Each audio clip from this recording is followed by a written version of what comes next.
The shepherds have seen him. They're in the manger. Now, a bit later, the wise men, the Magi from the east, arrive. It is chapter 2 of Matthew, beginning with verse 1. It is page 835 in your pew Bible if you'd like to read along there. Verses 1 through 12 of chapter 2 in Matthew if you're in your own Bible. I hear the pages turning.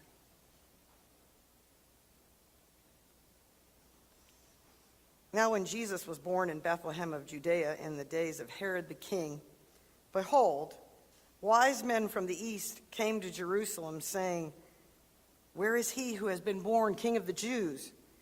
For we have seen his star in the east and have come to worship him." When Herod the king heard this, he was troubled, and all Jerusalem with him. And assembling all the chief priests and scribes of the people, he inquired of them where the Christ was to be born. They told him, "In Bethlehem of Judea, for so it is written by the prophet, 'And you, O Bethlehem, in the land of Judah, are by no means least among the rulers of Judah, for from you shall come a ruler who will govern my people Israel.'" Then Herod summoned the wise men secretly and ascertained from them what time the star appeared. And he sent them to Bethlehem, saying, "Go and search diligently for the child, and when you've found him, bring me word that I too may come and worship him." When they had heard the king, they went their way. And lo, the star which they had seen in the east went before them, till it came to rest over the place where the child was. When they saw the star,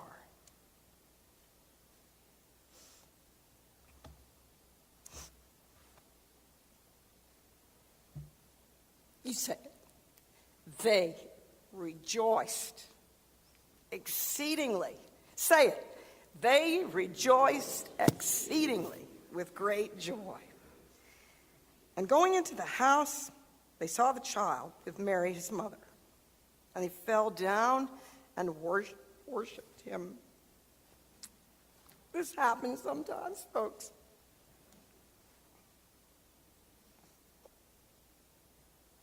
Okay. Then opening their treasures, they offered him gifts, gold and frankincense and myrrh. And being warned in a dream not to return to Herod, they departed to their own country by another way. May the Lord bless the reading of his word. I'm going to be playing an arrangement of What Child Is This? If you'd like to think about the words as I play, it's hymn 118.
Thank you.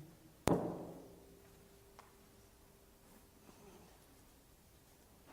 right.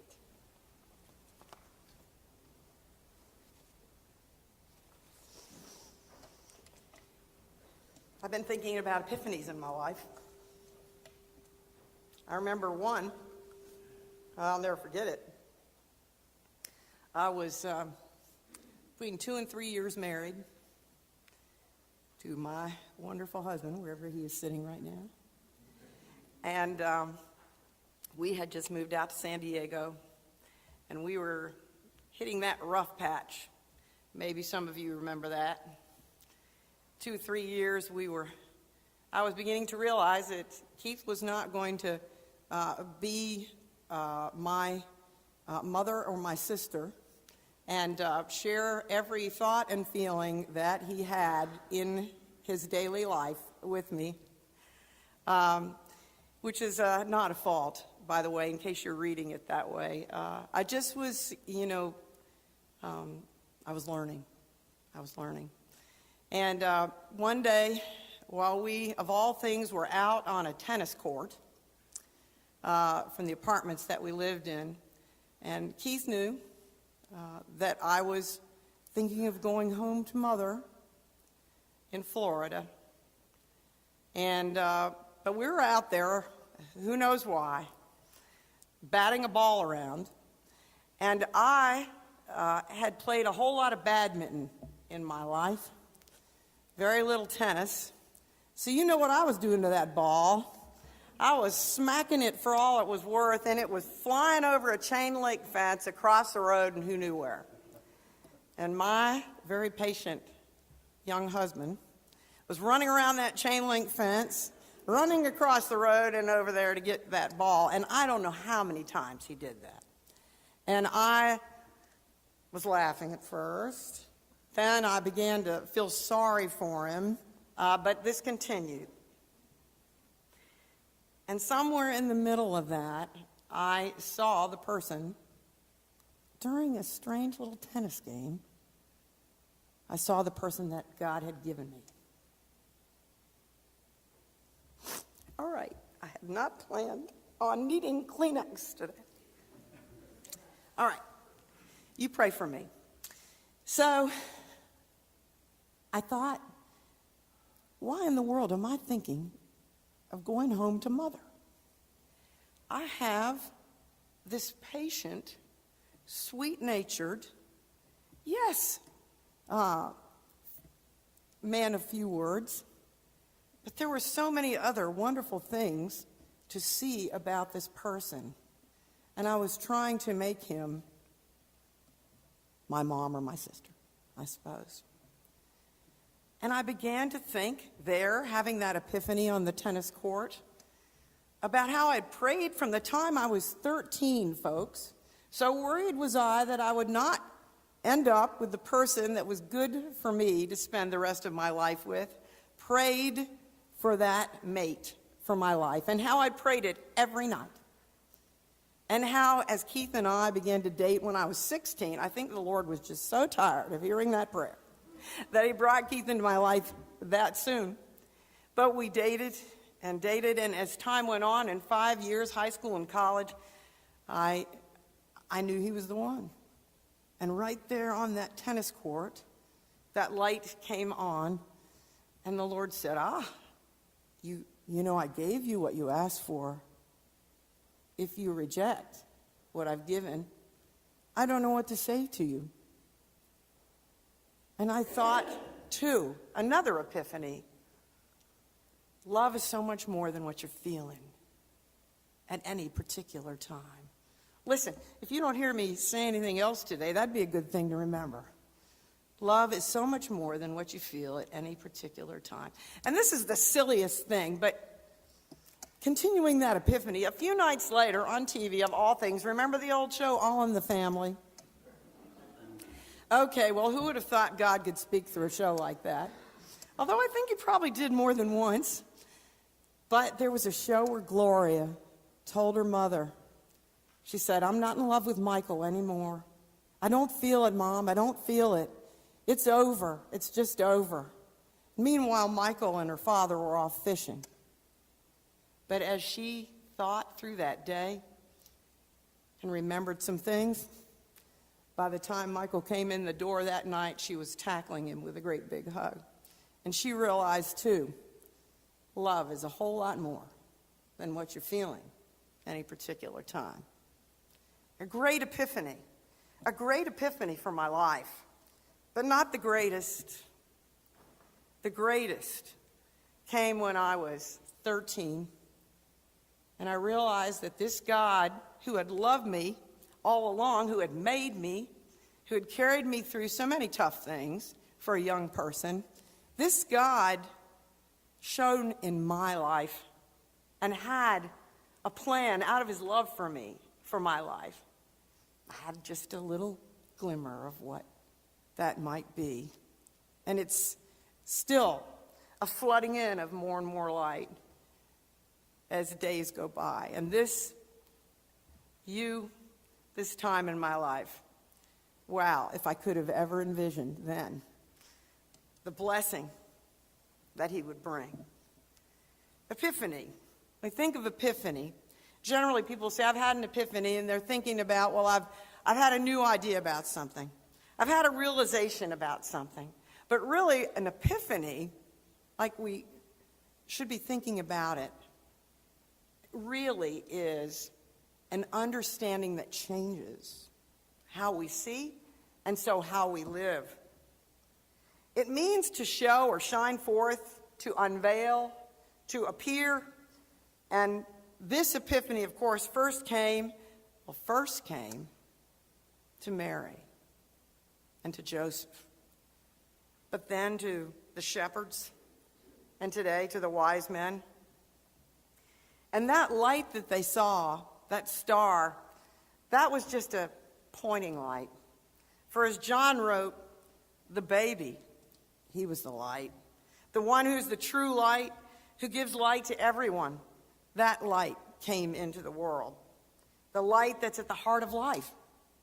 The light of everything. The light from which all things come. And as I was saying about my epiphany at 13, any time that we come to the Lord, understand our need of him, receive his forgiveness, receive his life, receive his hope, receive the truth that he will live in us and continue to give us light and life. That's epiphany. And one epiphany, the greatest, leads to a life of greater and greater light. So it's an invitation, this epiphany. It's an invitation to open our eyes, to be drawn into what and the way that God sees. So let's think about some pre-epiphanies in this story that led to the ultimate one. The first one was that these magi, these wise men of Persia, not Jews, Gentiles, that they saw this light as they looked at the stars repeatedly and said, this means something. They didn't just go, oh, nice light, bright stars up there tonight. No, they knew it had great significance. We think, oh, maybe it was Halley's Comet. Maybe it was a supernova, a star cluster. Maybe it was the Shekinah glory of God, like the pillar of fire that the Israelites followed at night when they were leaving Egypt. Then they had another epiphany. We're the ones who see it. This light must be for us. They realized we need to do something about it. This has been shown to us. This is for us to respond to. And so these Gentiles received that message that this God of the Jews was for them. Now, we might wonder, how did they even know anything about this one who had come among the Jews so many years before? Daniel, the prophet Daniel, as he was in exile in Persia, he was elevated to a place above all the other caste of wise men or magi, and he taught them of their prophecies in Judaism. And so they knew. And unlike so many who hear and forget, discard, don't care, unlike that, these folks, wasn't even their own religion. They practiced Zoroastrianism. But no, they took this, they searched the stars. They continued to search those stars after they saw. They decided, this is for us. And we must go. And so the third epiphany, this is going to cause us to think further into a faith we don't claim particularly as our own. And so the fourth epiphany, if we go and find this one that we've been reading about, studying about, knowing about, that's been told about for centuries, if we leave everything and we go, it's a big deal. Big deal enough to do that. We better bring gifts worthy of the one that we're putting aside all else to go find. And so they gathered gifts fit for a king, not knowing anything else about those gifts. But a Jew would know. A Jew would know that frankincense was an incense in the temple that they burned, a pleasing aroma to the Lord with their sacrifices. This would prefigure the high priest role of this one they would go to find. And myrrh, an expensive oil to these magi, but to the Jew, something to anoint the dead, a beautiful fragrance for the body, prefiguring the sacrifice that he would be for those he would come to save. They brought their gifts. They reciprocated. And then Epiphany 5. This light, this one we're going to seek, this is going to require everything from us. This is going to require everything from us. We're going to need to put aside our religious tradition. That we're going to trust other than anything that we have commonly held to and claim this other faith for our practice. And we're going to have to seek wholeheartedly, continuing to watch the heavens. For who knew how long the journey would be? They would have to put aside their pride. They might expect to find, here they were, powerful and influential men, to find someone like themselves. But no, the prophet Micah had said, a virgin will conceive and have a child. They were going to ultimately kneel at the crib, a feed box, an animal feed box, or whatever, this would have been his humble home.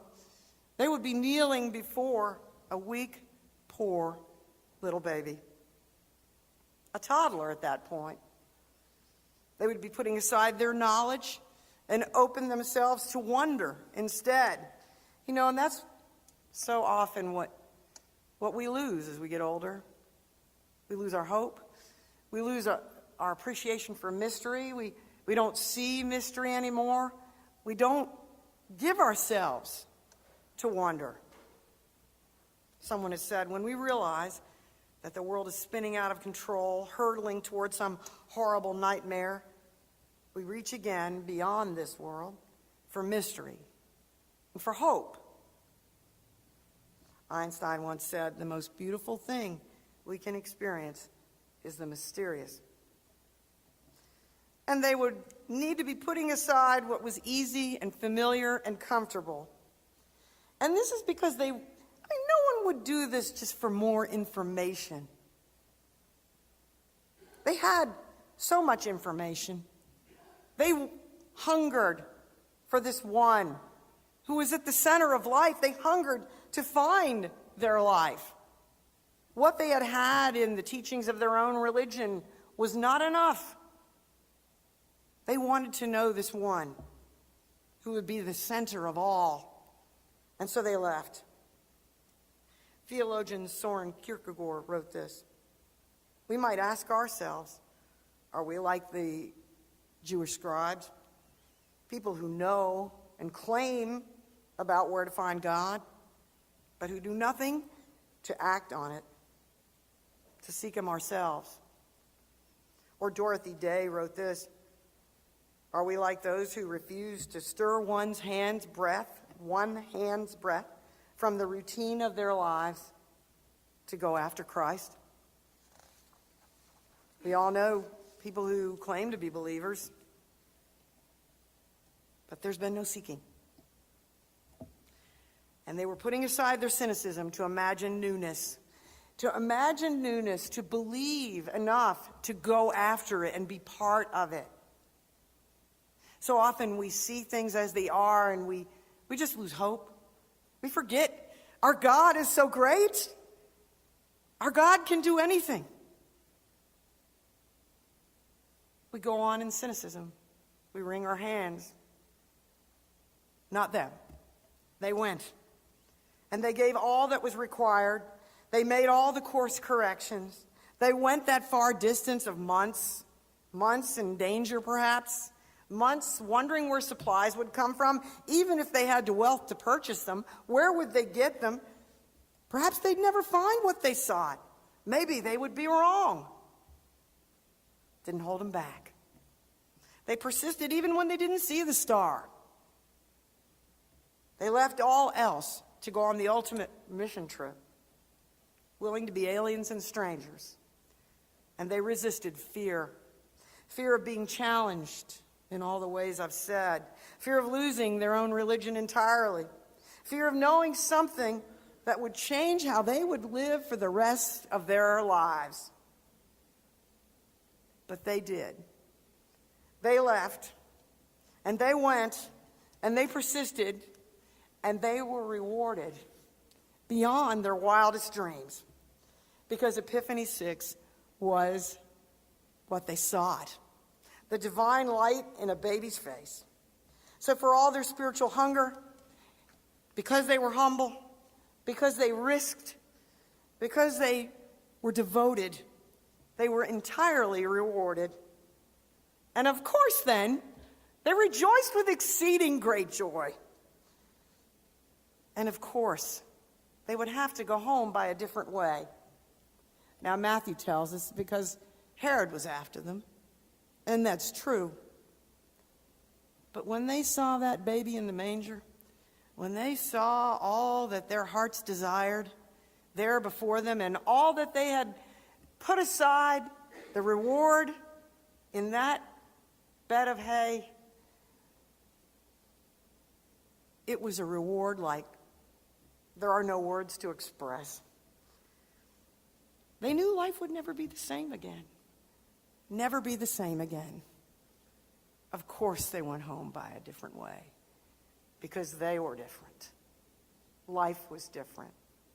Life was now really life. So I ask you, have you experienced Epiphany? Have you seen the light? As that old gospel hymn says, I saw the light. Have you found your way to the manger?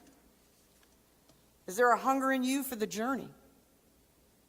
Have you received a childlike faith and found mystery? Have you had your epiphany yet?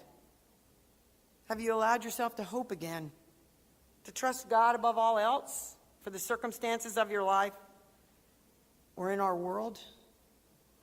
To trade your mess to God for his love and his forgiveness for his life? To finally accept and love yourself? Have you begun your journey home by a different way? Do it now. Here we have a time of invitation, as we do every time we worship together. I trust that decisions are made all the time that are never made public, and they will be today. But if in your time before the Lord, as we're singing, or maybe you're not singing, maybe you're just thinking, praying, but in your time with the Lord, will you let him lead you to do whatever you need to do? And if part of that is to come forward and make it public, I'll be here to receive you. as we sing our hymn of invitation, number 115.